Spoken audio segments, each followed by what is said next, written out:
അടുത്തത് കന്നിക്കൂറാണ്. ഉത്തരത്തിൽ മുക്കാൽ, അതായത് ഉത്തരത്തിൻ്റെ 2, 3, 4 പാദങ്ങൾ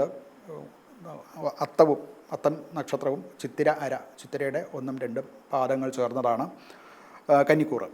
ഈ കന്നിക്കൂറുകാർക്ക് 7-ലാണ് ചൊവ്വയുടെ സ്ഥാനം. മാനസികമായിട്ടുള്ള ചില പ്രശ്നങ്ങളും, പ്രത്യേകിച്ച് ഭാര്യ, കുടുംബം മുതലായിട്ടുള്ള കാര്യങ്ങളിലൊക്കെ ചില സംഘർഷങ്ങൾ ഉണ്ടാകാൻ സാധ്യതയുണ്ട്.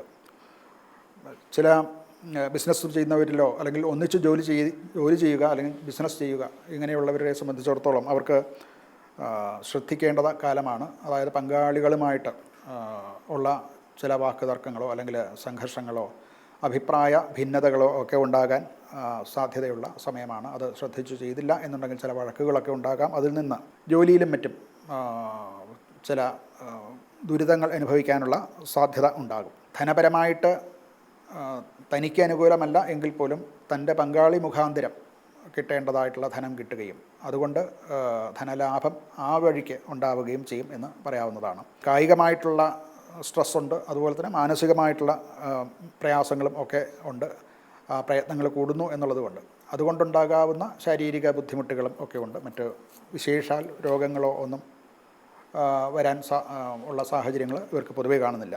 ദാമ്പത്യ ബന്ധത്തിൽ, കുടുംബ ബന്ധത്തിലും മറ്റുമൊക്കെ അഭിപ്രായ ഭിന്നത വരിക, ഭാര്യ അല്ലെങ്കിൽ ഭാര്യ കുടുംബത്തിലുള്ള ആൾക്കാർ ഒക്കെയായിട്ട് ചില വഴക്കുകളോ അഭിപ്രായ ഭിന്നതകളോ ഒക്കെ ഉണ്ടായേക്കാം.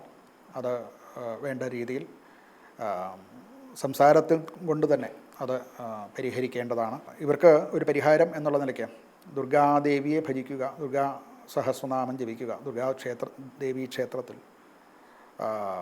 അർച്ചന മുതലായിട്ടുള്ള പായസം മുതലായിട്ടുള്ള വഴിപാടൊക്കെ നടത്തുന്നതും അവിടെ പ്രദക്ഷിണം വെച്ച് നമസ്കരിക്കുന്നതും മറ്റുമൊക്കെ അനുകൂലമായിട്ടുള്ള ഫലങ്ങൾ ഉണ്ടാക്കും.